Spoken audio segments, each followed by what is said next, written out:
Amados líderes, saudações. Sejam bem-vindos à edição número 134 do nosso podcast Chá de Coaching e Liderança. Espaço este em que os líderes conectam-se, partilham e juntos crescem. Este programa em formato de podcast inspira-se na metodologia de gestão por competências chá, C de conhecimento, H de habilidades e A de atitudes. Desta forma, convidamos líderes moçambicanos que se destacam nas mais diversas esferas de atividade econômica para, na primeira pessoa, transmitirem as suas narrativas de liderança, dando a conhecer que conhecimentos teóricos é que adquiriram ao longo da sua jornada, que conhecimentos práticos na forma de técnicas, ferramentas é que complementaram aquele conhecimento teórico e que atitudes em forma de ser, estar, comportamento, caráter é que forjam na sua marca comunicacional para acomodar quer o conhecimento teórico bem como o prático. Constitui nossa ambição contribuir para o desenvolvimento de uma comunidade moçambicana de líderes que sejam conscientes, responsáveis e empáticos. Conscientes que possuem um conhecimento relevante, mas também conscientes que são líderes. Responsáveis sobre a necessidade de serem praticantes de boas práticas para influenciarem positivamente os seus seguidores, internos e externos. E líderes sejam empáticos por um lado com as causas que defendem, mas também líderes sejam empáticos uns com os outros. A técnica que nós privilegiamos é a comunicação, porque entendemos que essa é a principal ferramenta da liderança, através da qual os líderes transmitem as suas ideias de uma forma simples, fluida e compreensível, para que os seus liderados possam não só compreender, mas também apropriarem-se desta causa, de modo que, quando o líder se tornar dispensável, esta causa possa ser postecipada para futuras gerações. Temos como líder convidado para a edição de hoje Janato Janato, pastor e escritor. Bem-vindo, pastor Janato Janato. Uau, muito obrigado. A bela intervenção logo na introdução. Obrigado por este convite. É muito bom estar aqui. Também quero aproveitar a endereçar os cumprimentos a todos que nos acompanham e que nos acompanharão posteriormente a publicação deste programa e dizer, vamos a isso para partilhar aqui conhecimento, habilidades e atitudes que servirão para não só moldar a nós, mas também a todos aqueles que nos acompanham. Muitíssimo obrigado. Obrigado. O pastor gosta de chá? Em que momentos é que aprecia um chá e que sensações o chá lhe proporciona? Perfeito. Gosto de chá. Geralmente no período matinal, mas também às vezes no final do dia. Posso trocar o chá por um jantar. O chá é mais leve porque também deixa-nos mais confortáveis quando vamos dormir. Gosto de chá. Excelente.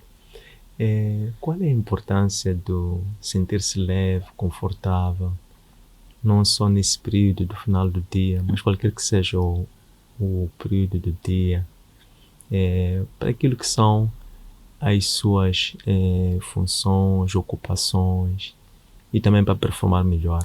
Perfeito. A vida é como um ringue. Um ringue. No ringue nós sabemos que os pugilistas, um de um canto, outro do outro, a intenção deles é lutar para que haja um vencedor. E nós diariamente vamos à luta, vamos ao ringue para lutar. E o que acontece no ringue é um espelho do que acontece em nossa própria vida. Quando estamos no ringue, quando estamos no nosso campo de atuação, estamos a lutar. Então, quando regressamos para o nosso canto, onde está a nossa equipa que nos deve dar massagem e nos apoiar para nós ganharmos novas forças para voltar a lutar, é o mesmo quando nós voltamos para casa. Então, quando voltamos para casa é um ambiente para relaxar, para restaurar as forças. Então, um bom chá, o chá literal, mas também o chá de conhecimento, habilidades e atitudes é importante para nos renovar as energias e nós ganharmos mais força para continuar a lutar e vencer as adversidades da vida. Excelente. Eu estive a olhar para a descrição do perfil do pastor e vi realmente assim, eu poderia me perder se quisesse descrever o seu perfil e até em off, antes de começarmos a gravar, pedir-lhe auxílio para me ajudar a compor conforme costuma apresentar-se. Exato. E apresentou-se somente com dois atributos, Exato. Pastor e escritor. Como é que esses dois resumem tudo o resto que faz? Perfeito. Conforme já havíamos começado a falar, muito antes da gravação, Janato, eu enquanto pessoa, sou formado em linguística. Além da linguística, sou formado também em comunicação, em jornalismo. Já trabalhei com comunicação num ambiente igual a este. Não era um podcast, mas era um programa em que eu também tinha entrevistados, e tudo é em volta da palavra, né?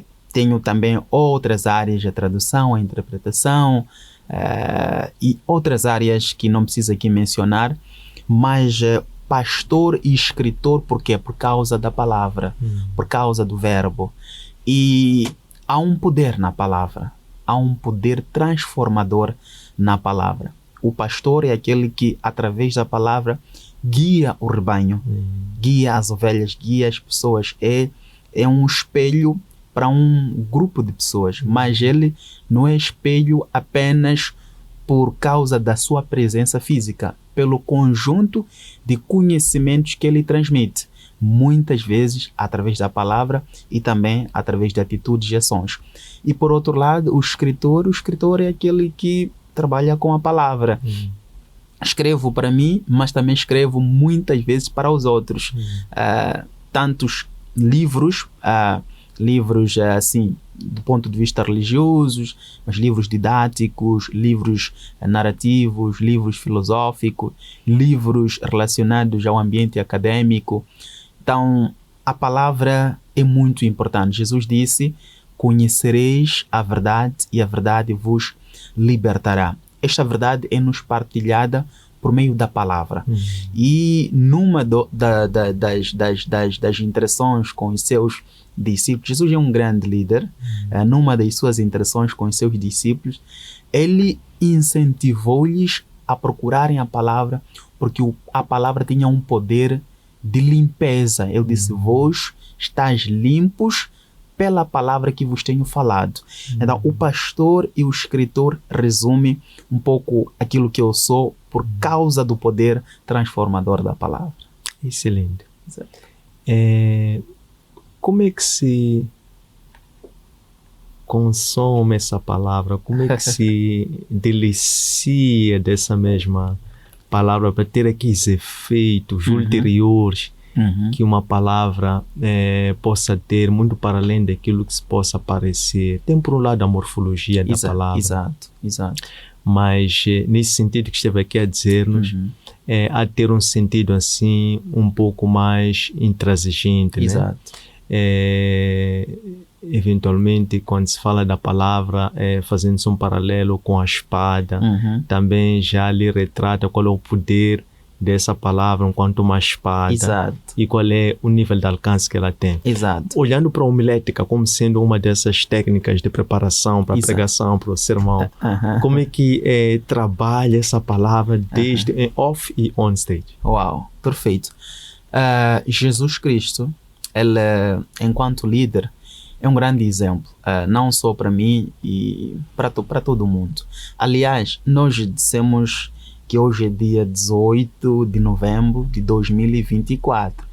É 2024 depois de Cristo, né? Temos Cristo como referência e Ele é a palavra. E uma das coisas que, por exemplo, Jesus Cristo fazia era instruir os seus discípulos através da palavra. Veja que Jesus é um líder usado em diferentes áreas de atuação, tanto na religião quanto no mundo secular. Jesus é um grande exemplo de liderança. Liderança significa influenciar. Jesus é dos maiores influenciadores que existem hoje. Vivemos num mundo em que temos influenciadores digitais, mas muitos deles não alcançam o sentido de influência que Jesus tinha. Então, e Jesus, sendo a palavra, ele poderia não precisar, por exemplo, de algum tipo de preparação para transmitir o que ele é, sendo a palavra. Mas quando nós meditamos ao longo da Bíblia, vemos que Jesus, muito antes dele iniciar o seu ministério público, dos 30 anos para os 33 anos, ele teve um ministério privado de preparação. Aliás, aos 12 anos, nós encontramos Jesus no templo a debater, a discutir com doutores da lei, fazendo perguntas e respondendo a alguns dos seus questionamentos. Então, Jesus passou mais tempo a preparar antes de estar on stage ou em atuação, antes de atuar. A própria Bíblia diz-nos em Atos 1, versículo 2, quando o Lucas, que era um médico, escreve para Teófilo, ele diz: Teófilo, eu procurei escrever-te aquilo que Jesus começou a fazer e a ensinar. Então, Jesus, antes de ensinar, fazia. Então, levando isso para o nosso contexto, como pastor, como escritor ou como uma pessoa que partilha conhecimento e tem um grupo de pessoas que influencia, a preparação é diária. Eu me preparo diariamente. Me preparo tanto quando quero falar alguma coisa ou apresentar alguma coisa, quanto quando não pretendo fazer. Preparo-me constantemente. Então, esse ambiente constante de preparação que nos abre a porta para, em qualquer contexto, quando nos for apresentada a oportunidade de pregar, de falar, de intervir, nós estejamos preparados. Então, a homilética surge neste contexto. Não necessariamente, é claro, há momentos em que, por exemplo, eu tenho uma tarefa específica para pregar, ou para falar num evento, ou para apresentar uma comunicação. Aí, em função do tema proposto, eu vou, preparo, havendo perguntas, sigo aquelas perguntas, me preparo. Não havendo perguntas, faço perguntas como se estivesse no programa e procuro respondê-las para que, quando estivesse já em ação, pudesse ir já respondendo, claro, com os ajustes em função do contexto em que me encontro. Então, a preparação no contexto da homilética deve ser constante e é muito importante para a qualidade da informação que pretenderemos partilhar. Excelente. Qual é a importância, perdão, do líder em geral e o líder espiritual em particular, perdão, desenvolver habilidades de liderança, de comunicação, perfeito, perdão, de comunicação. Perfeito. E em particular, olhando para uma comunicação plena, verbal, não verbal, como é que se pode ajustar, como é que se pode fazer isso? Porque o objetivo último é influenciar, mover as pessoas para a ação. Como é que o líder pode se apropriar da sua estatura física, eventualmente, das suas vantagens e desvantagens para fazer esta comunicação? Perfeito. Vou aqui socorrer-me ao que Jesus disse em João 8:32. Ele disse: conhecereis a verdade e a verdade vos libertará.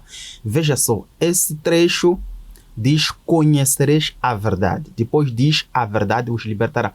Não começa a dizer: a verdade vos libertará. Porque verdade desconhecida não liberta. A verdade que liberta é aquela que nós conhecemos. Se nós saímos daqui, estamos a conduzir, e eu não sei que, por exemplo, na via próxima aqui, devo conduzir 60 km por hora, eu conduzo a 80, se eu não conheço aquela verdade, não me vai libertar das mãos do polícia de trânsito ou de qualquer autoridade que me queira repreender. E poderíamos aqui dar diferentes exemplos. Então, um líder, ele deve saber apropriar-se das suas qualidades, tanto quanto das suas fraquezas, para direcionar os seus liderados. Olha só, nós, enquanto pessoas, nós somos feitos de forças e fraquezas. Todo ser humano tem um conjunto de temperamentos, que são 4. O temperamento colérico, que são aqueles que são líderes natos, que lideram com muita facilidade, mas também têm suas fraquezas, facilmente podem ofender pessoas, ferir pessoas. Tem uns sanguíneos, como o sangue flui, que são líderes que não têm problemas de comunicação, mas também têm sua fraqueza, são desorganizados, não são pontuais. Tem um melancólico que é muito organizado, detalhista, pessoa um pouco ligada às áreas técnicas, mas também é muito intrínseco, é muito repressivo. Temos o fleumático, que é uma pessoa muito diplomática, pacificadora, mas também muito lenta. Então, todo ser humano tem tanto forças quanto fraquezas. O ideal é maximizar as forças e minimizar as fraquezas para que aquelas forças possam ajudar os outros. Olhando no contexto, por exemplo, religioso de Jesus Cristo. Jesus Cristo tinha 12 discípulos. Mas tem 3 destacados, que é Pedro, Tiago e João. E dos 3 destacados, temos o Pedro, que é o mais destacado, que era o mais interventivo, está relacionado com temperamento sanguíneo, mas também que é muito explosivo, não pensa antes de agir.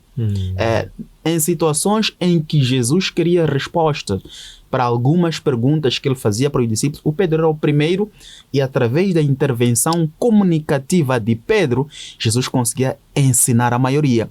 Mas em situações, por exemplo, quando Jesus estava a ser traído, o Pedro, por causa da explosão, foi o primeiro a tirar na espada e cortar a orelha do Malco, o servo que acompanhava os traidores e aqueles que vinham prender a Jesus. Jesus repreendeu e disse: eu não preciso dessa intervenção agora, porque se eu quisesse, eu ia chamar anjos do meu Pai para me salvar.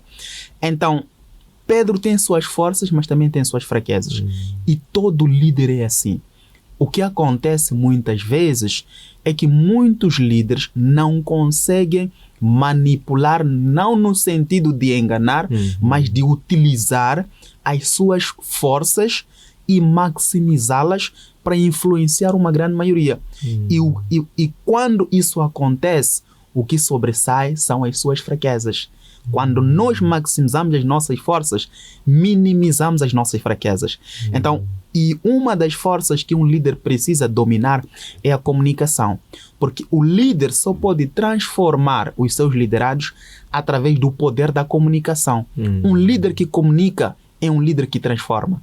Um líder que fica calado, que não comunica com os seus liderados, esse líder está a matar o seu grupo.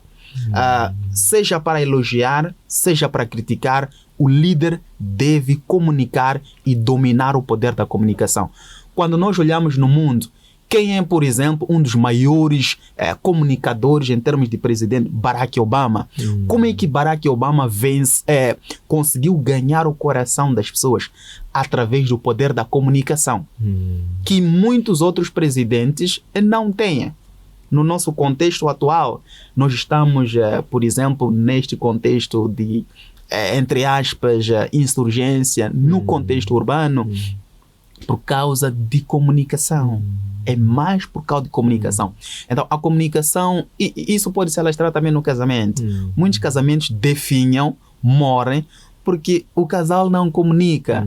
O homem não sabe o que a mulher quer e a mulher não consegue expressar o que ela quer para o homem. Então, muitas vezes, a pessoa faz algo errado e porque a outra pessoa não consegue dizer, acabam caindo no erro. É por isso que Deus sempre deixou claro aquilo que Ele quer e aquilo que Ele não quer. Que é para as pessoas não presumirem o que Ele quer. Então, esse é o poder da comunicação. Excelente. Olhando para o autoconhecimento, Exato. Como sendo este caminho, um dos possíveis caminhos de se autodiagnosticar. Perfeito. Pontos de melhoria, pontos fortes, como melhorar uns, como manter, estimular os outros. Sendo certo que a pessoa, ao consciencializar-se que precisa de se conhecer a si próprio, tendo 2 opções: ir ao espelho e falar com o espelho, ou ir à procura de um profissional, um coach, um mentor, um líder que tenha assim, certas assim, habilidades, ou que já passou por algumas etapas fáceis, que pode também lhe ajudar a ultrapassar. Mas sendo também, por fim, certo que o principal protagonista do autoconhecimento é a própria pessoa. Exato. Então, como é que alguém pode navegar nessas marés à busca do seu autoconhecimento? Perfeito. Essa é uma das perguntas muito importantes que muitas vezes as pessoas não se fazem. Disse um dos grandes filósofos: conheça-te a ti mesmo. Quando nós não nos conhecemos, nós corremos o risco de, primeiro, não realizar o nosso propósito de vida. Segundo, não influenciar as pessoas a alcançarem seus propósitos de vida em função do nosso. Ainda na primária, lembro-me agora de um texto na terceira classe sobre o macaco Pimpim. Dizia que o macaco Pimpim não sabia que ele não sabia ler. Uma coisa é não saber, a outra coisa é não saber que não sabe. Em outras palavras, não se fez autoconhecimento para não saber que ele não sabia ler. Então, sendo líder ou não, mas principalmente líder, porque Jesus é um dos grandes líderes, como eu disse. Ele disse: fira o apacentador e o rebanho se dispersará. Em outras palavras, elimina o líder e todo o exército vai esmorecer. Quando nós assistimos filmes, principalmente de guerra, sempre que o grupo opositor quer vencer o outro grupo, apesar de eles terem diversos alvos como soldados, eles procuram o cabeça, o líder. E sempre quando se ataca o líder ou quando se abate o líder, todos os outros baixam as armas, ou baixam as espadas, ou recuam, ou abandonam. Assim aconteceu quando Davi matou Golias. Todo o exército filisteu fugiu, porque Golias é que representava a força deles. Então, uma pessoa, enquanto líder, deve conhecer-se. Deve conhecer-se. Quando estava aqui a falar dos temperamentos, uma das coisas também que o líder deve conhecer é o seu temperamento. Saber como eu sou. É porque, sabendo quem eu sou, é de saber melhor me justificar quando eu não conseguir fazer algumas coisas. Muitas vezes, há pessoas que são colocadas em posições de liderança, num cargo, num lugar, mas que aquele não é o seu forte. Aquela não é a sua habilidade natural. Porque toda gente não será presidente, por exemplo, de uma nação. Mas toda gente será presidente de si mesmo. Nem todo mundo será diretor numa escola ou num escritório. Mas todo mundo pode ser um colaborador. Então, conhecendo as suas forças, aquilo que você sabe fazer e bem fazer, você pode maximizar melhor as suas habilidades e, através disso, alcançar bons resultados.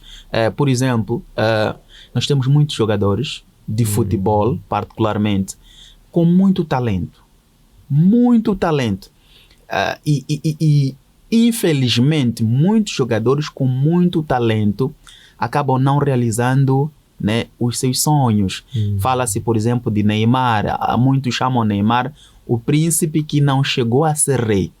Por quê? Porque é alguém dotado de habilidades, dotado de conhecimento, que se calhar podem haver outras circunstâncias, mas não soube melhor, conhecendo-se, aplicar os seus dons no lugar certo também. Sim, e é momento certo, no contexto certo, que é para maximizar as suas habilidades e, através disso, influenciar outras gerações, ou pessoas que olhavam para ele como espelho, para ele influenciar as outras pessoas. Então, Jesus é o nosso espelho. Nós, querendo nos conhecer melhor, também devemos voltar para Deus. Veja só uma coisa, assim que eu termino. Quando nós lemos a Bíblia, na criação, a Bíblia diz que Deus fez os céus e a terra. E logo a seguir, quando Deus queria produzir a árvore, Deus falou para a terra: produza erva, produza planta. E a terra produziu. É por isso que quando nós queremos matar uma árvore, não precisamos pegar uma katana, cortar. Basta tirá-la da terra, é só uma questão de tempo que ela vai morrer. Quando também Deus queria ver peixes, Deus disse para as águas, de se produza cardumes, quantidade de peixe. É por isso que também para matar peixe não precisa pegar frigideira, não, é só tirar o peixe da água, que é o seu habitat, o lugar de vida. Mas quando Deus queria fazer o homem, olhou para a terra, da terra só produziu a carcaça. Não mais do que isso. Olhou para a água, da água Deus não tirou nada igual ao homem. Deus voltou para si mesmo. E Deus disse, façamos o homem a nossa imagem e semelhança. E Deus soprou na carcaça e o homem, como diz a Bíblia, se tornou uma alma vivente. Então, quando nós queremos dar vida, conhecer melhor o peixe, devemos ir à água. Se nós queremos conhecer melhor a planta, devemos ir no solo. Se quisermos também conhecer melhor o homem e o homem conhecer-se melhor, deve voltar para o seu Criador, para Deus. E através disso vai conseguir influenciar grande quantidade de pessoas. Excelente. Em sua opinião, líder, pastor Janato, o líder nasce ou o líder faz líder? Perfeito. Não existe uma resposta cabal para esta pergunta, porque o líder pode nascer líder, como também pode ser feito líder. Os discípulos de Jesus não nasceram líderes. Jesus fez-lhes líderes. A Bíblia diz em Atos 4:13, quando o povo, os saduceus, sacerdotes, doutores da lei, viram os discípulos de Jesus e viram a ousadia de Pedro e João, tomaram nota que haviam estado ou andado com Jesus. Então, foi a influência que eles tiveram de Jesus que lhes tornou no que eles se tornaram. Porque antes não eram assim. Aliás, em Mateus 4:19, quando Jesus conheceu Pedro e o irmão André, e depois, 2 versículos depois, conheceu João e Tiago, Jesus disse, sigam-me e eu vos farei. Vocês não são o que eu quero que vocês sejam, mas ao me seguirem, eu vos farei. Essa é a abordagem de líderes que são feitos líderes. E nós temos muitos exemplos desta natureza. Mas também temos aqueles que nascem com característica de líderes. Muitas pessoas olhando para Moçambique, quando se lembram de Samora, dizem que Samora era um líder nato. Quando falei dos temperamentos, o colérico, sanguíneo, melancólico e fleumático. O colérico é aquele que é líder nato. Ele nasce a pessoas que quando nós vemos na turma, essa aqui, não precisamos votar para ser chefe da... Este aqui é nosso chefe da turma. Mas há outros que mesmo tentando mobilizar a turma, nós dizemos, este não. Este aqui não nos vai liderar.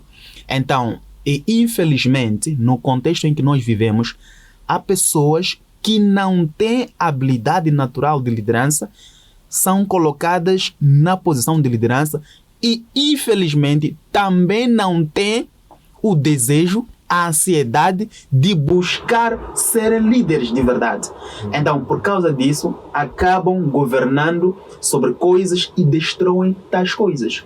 Então, temos dois lados. Temos líderes que nascem líderes, mas também temos líderes que são feitos líderes.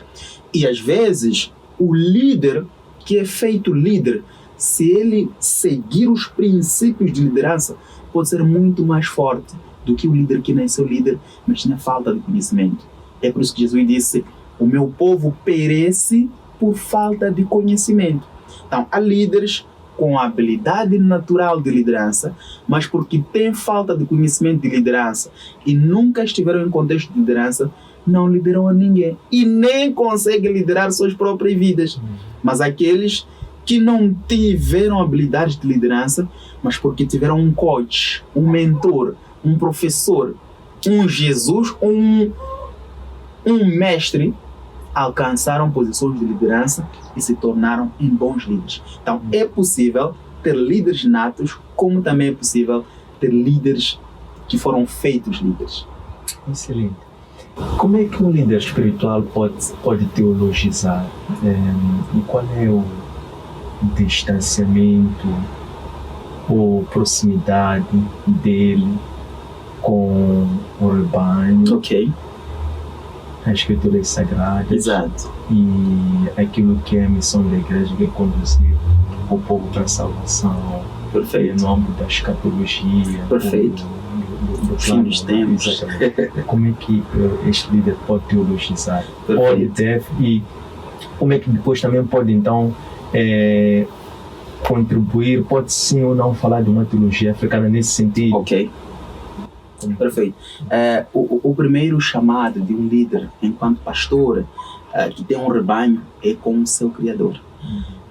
O pastor, o líder, primeiro deve passar tempo com o Criador para, da interação com o Criador, tirar informações, conhecimento e instruções necessárias para ir guiar o rebanho. E neste processo, muitos líderes caem no erro de passar mais tempo com o rebanho e se esquecer do Criador ou do dono do rebanho. Aliás, a Bíblia diz que nós somos rebanho do povo de Deus. Deus é quem nos fez, nós somos rebanho dele. E Deus nos coloca como pastores, neste caso, sob uma posição de liderança. E veja, a posição de liderança não é uma posição de exercer autoridade. Jesus explica isso em Mateus 20, a partir do versículo 20 até 28, ele fala disso quando a mãe de Tiago e João foi para Jesus e disse: Jesus, eu tenho um pedido. O meu pedido é que os meus filhos, são dois, o João e o Tiago, estejam um à sua direita e outro à sua esquerda no seu reino. Jesus disse: você não sabe o que você está a pedir. O que você está a pedir não sou eu quem decide. É Deus. Há posições que só Deus decide para as pessoas lá estarem.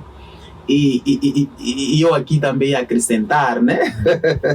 Se estivesse no período em que estavam a escrever a Bíblia, é que a Bíblia diz que Jesus está à direita de Deus. Então, se Jesus está à direita de Deus, Deus está à esquerda de Jesus. Então, o que a mãe estava a pedir é que um dos filhos estivesse à direita de Jesus, outro à esquerda. Então, um deles deveria ocupar o lugar de Deus. Então, um líder é alguém que deve, primeiro, passar tempo com Deus e de Deus através das Sagradas Escrituras. A Bíblia diz que as Sagradas Escrituras, elas são proveitosas para ensinar, para repreender, para redarguir, para instruir, para que o homem de Deus seja aperfeiçoado para toda boa obra. E Paulo, ao escrever uma carta específica para Timóteo, 2 Timóteo 2,15, disse: procura aprovar-te como um obreiro que maneja bem a palavra da verdade, para que possas salvar a ti e aqueles que te ouvem. Então, um líder como pastor, a sua teologia, né, deve ser baseada no que Deus diz e, através do que Deus diz, transmitir para o povo. Mas também o líder deve não correr o risco de ser um líder, muitas vezes, como dizemos, líderes africanos. Líderes africanos são aqueles que, depois de pegar a posição de liderança, desaparecem do povo. Já não são mais conhecidos, não se relacionam com o povo. Não, um líder deve cheirar o povo. Um líder deve interagir com o povo. Jesus disse em João 10, versículo 2 e 3, diz que eu, como pastor de rebanho, conheço as minhas ovelhas e elas me conhecem. Eu conheço a sua voz e elas conhecem a minha voz. Então, um líder, um pastor, deve interagir, deve falar, deve comunicar, deve ter uma relação profunda. Em linguística, diríamos, autotélica, de intimidade, né? Com as ovelhas, para conhecer as dificuldades das ovelhas, os problemas das ovelhas, e levar esses problemas para Deus, que é aquele que tem a solução para eles. Mas também nós vivemos num contexto de redes sociais, de internet e de proliferação de falsidades. O líder também deve ter o cuidado de ceifar o que ele ouve e ceifar o que ele vê. Eu vivia aqui no campus e, na época, eu tive colegas jovens que deixaram de entrar na palavra porque diziam ouvir vozes, e essas vozes lhes guiaram a abandonar a faculdade, lhes guiaram a não ler a Bíblia, porque não era necessário. Então, o líder deve ser capaz de ceifar que voz está a ouvir, como está a ouvir, em que contexto está a ouvir. Porque às vezes são os nossos sentimentos que nos estão a guiar. Então, mas não existe palavra mais profética do que a própria palavra de Deus. A própria palavra de Deus, Romanos 15:4, diz que o que dantes foi escrito, para o nosso ensino foi escrito. Então, o que está lá escrito pode não ser necessário a sua repetição hoje, por exemplo, mas tiramos lá uma história lá e uma instrução. Hoje podemos ler sobre Jonas, não significa que nós devemos rejeitar a voz de Deus ou termos que entrar num navio, depois sermos engolidos por uma baleia ou um peixe, mas através daquilo, que moral nós teremos? Que instrução tiramos? Então o líder deve ter essa capacidade de balancear a verdade, porque a verdade também que quando levada ao seu extremo pode eliminar vidas. Então o líder deve ser muito sagaz, muito inteligente e sobretudo basear-se na palavra de Deus, que é para salvar não só a si, mas aqueles que ele lidera. Excelente. Qual é o valor de um livro, de escrever um livro? Um livro, vamos lá. Sendo um moral de diálogo consigo mesmo, com o público, e se for assim um escritor que é um pouco mais profético, entre aspas, como por exemplo Shakespeare, Lucas, como bem disse, o apóstolo Paulo, como é que ele pode, sabendo, como bem dizia, que é até certo ponto difícil se distanciar dos sentimentos e emoções ao escrever.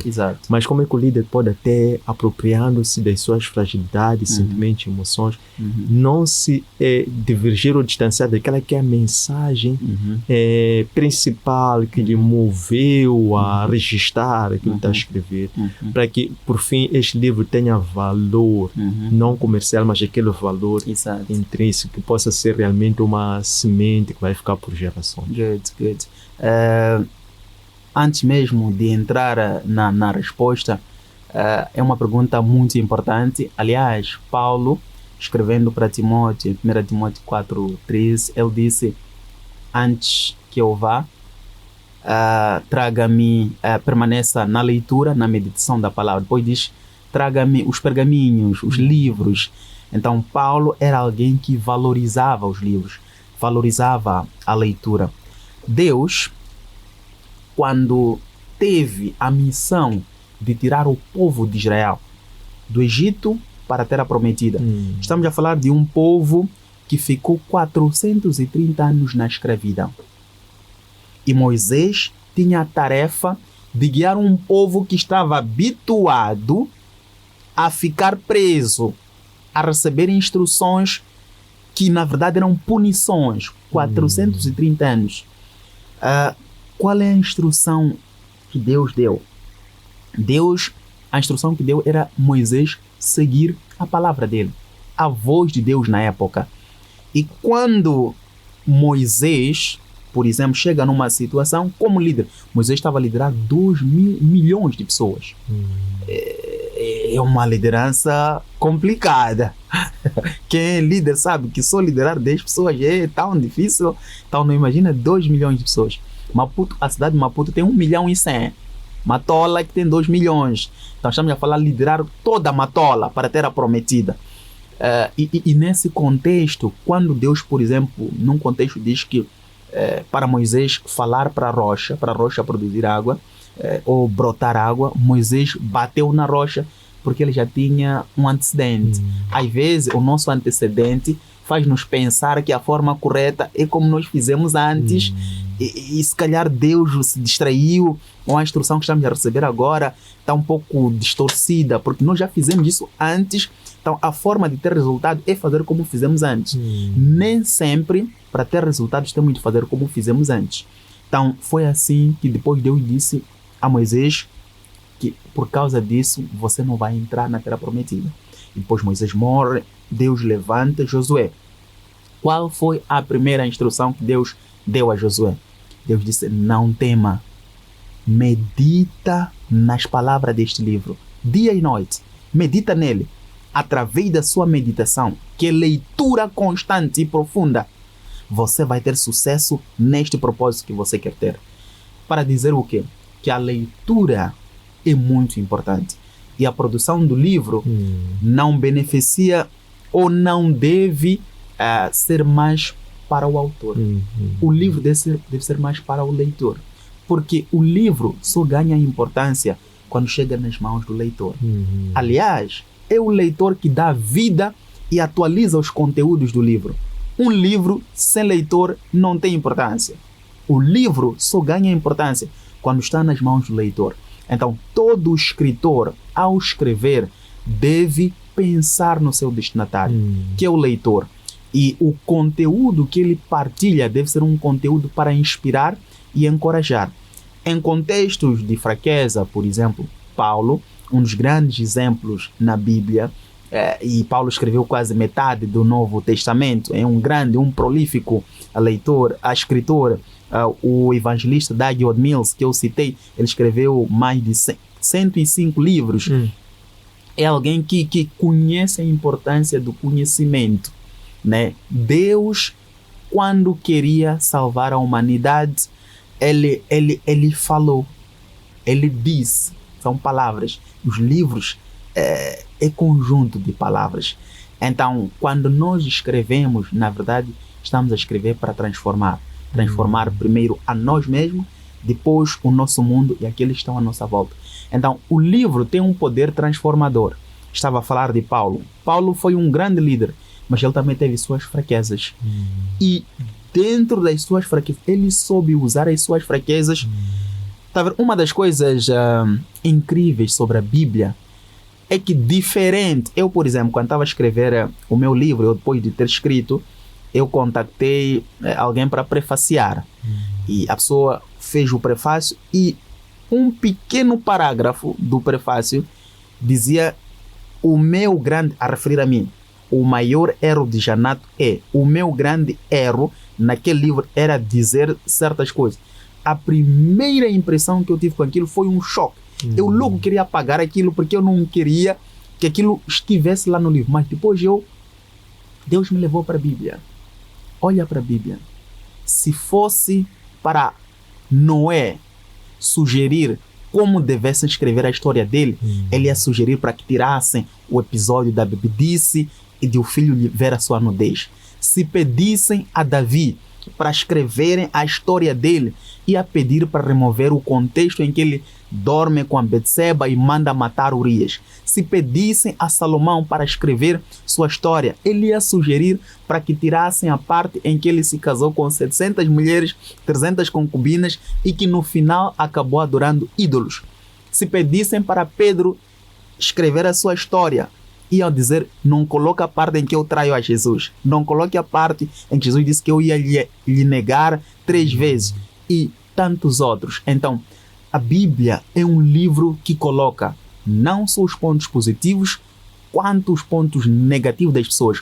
E através desses pontos, nós conseguimos ver que, são seres humanos que, apesar das suas fraquezas, conseguiram vencer e alcançar seus propósitos de vida. Nós também nos revemos neles e através daquilo ganhamos inspiração necessária para dizer que isto que estamos a passar, alguém já passou. Não é? Como alguém estava a contar uma história, disse que ele é alguém que sobreviveu a muitas inundações na piscina, mas depois alguém disse para ele, porque ele contava essa história sempre que lhe convidassem, mas alguém disse, lembra-se, quando fores ao céu, has de encontrar Noé lá. E saiba que Noé passou, que não foi uma inundação na piscina, foi toda a terra. Então, às vezes, a sua história pode não ser assim tão magnífica, mas pode influenciar outras pessoas. Não importa se são partes positivas ou partes negativas. É importante incluir todas elas, porque há quem vai ver aquelas partes negativas e inspirar-se naquilo para vencer os problemas que eu também esteja a passar. E também para inspirar outras pessoas. Sim. Muito bem. O chá vai muito delicioso. Infelizmente temos limitação do tempo.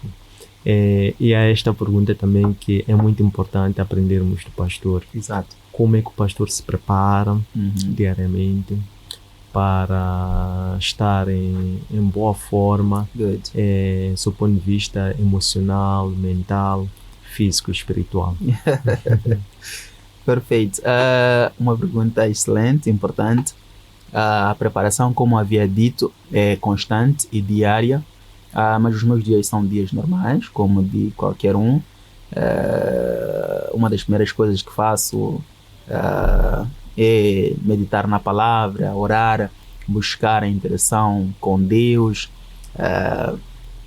um e outro exercício físico, que é também para ajudar a manter o organismo vivo, e procurar ter boas conexões no sentido físico, mas também no sentido espiritual. Ter boas amizades, ter bons exemplos, pessoas que lhe podem inspirar ou também que queiram se inspirar em si. Alguém disse certa vez, falou de algo que se chama a lei dos 33%. Disse que nós devemos passar 33% do nosso tempo com pessoas mais formadas ou idosas, que é para nos transmitir suas experiências. Devemos passar 33% com as pessoas da nossa faixa etária, nossa categoria, que é para partilharmos experiência, inspirar-nos uns aos outros, e devemos passar 33% do nosso tempo com pessoas inferiores a nós ou abaixo de nós, que é para nós também instruir, para nós sermos espelho para essas pessoas. Então, o meu dia a dia também se desenvolve nisso, né? Conexão com pessoas superiores, que é para aprender, conexão com pessoas da minha categoria e pessoas abaixo, e tudo isso serve também como preparação para o meu dia a dia, e não só para quando sou solicitado para pregar ou para falar numa conferência ou para estar num programa igual a esse. Então, a comunicação é constante, a comunicação é diária, mas sobretudo eu ia aqui enfatizar dedicação e diligência. Diligência é muito importante. Cristiano Ronaldo é um dos exemplos fenomenais de diligência. Foi quando ontem, sim, eu estava a ver umas fotos e vi que Lionel Messi, por exemplo, quando mais novo, marcava mais golos que Cristiano Ronaldo, por um período de 5 anos. Mas Cristiano Ronaldo, quanto mais foi envelhecendo, começou a marcar mais golos que Lionel Messi. Então, e uma das características principais de Cristiano Ronaldo é que ele é alguém dedicado. É alguém dedicado e se entrega no seu trabalho. E por causa disso, ele conseguiu alcançar bons resultados fenomenais. Ele pode até não ter tanto talento como Neymar tem, mas ganhou 5 bolas de ouro. Neymar, com tanto talento, nem uma bola sequer ganhou. Então, a dedicação, a entrega e a diligência, sobretudo, e trabalho duro, é importante nesse processo de preparação, que também me revejo nisso diariamente. Então, é basicamente isso. Muito obrigado por este tempo que pudemos receber de si, essas ricas lições de liderança. Desejamos-lhe muito bom ânimo. Muito obrigado. E que o Criador continue a proporcionar-lhe momentos de reflexão, Amém. meditação, cultivo da sua paz interior, para continuar a pastorear o rebanho que o Senhor o confiou para o caminho do pasto. Muito obrigado. Foi um grande prazer estar aqui, foi uma interação fenomenal. As perguntas foram brilhantes. Eu espero que os que nos vão acompanhar, nos estão a acompanhar, se deliciem e terem proveito daquilo que foi partilhado aqui, que é para conhecimento e melhoramento das nossas habilidades, do chá. O conhecimento, as habilidades e as atitudes. É necessário buscar o conhecimento que aqui partilhamos em função das habilidades que as pessoas têm e utilizando atitudes certas para alcançar os seus propósitos de vida. Muito obrigado. Muito obrigado. Estas lições encontram postadas nos nossos arquivos digitais, nossas páginas de Facebook, de Instagram e de YouTube, Antônio Sende LDA, nosso aplicativo para plataformas Android LOApp, nosso webpage www.academiaservo.com. Espero que gostem. Um abraço de luz. Até breve.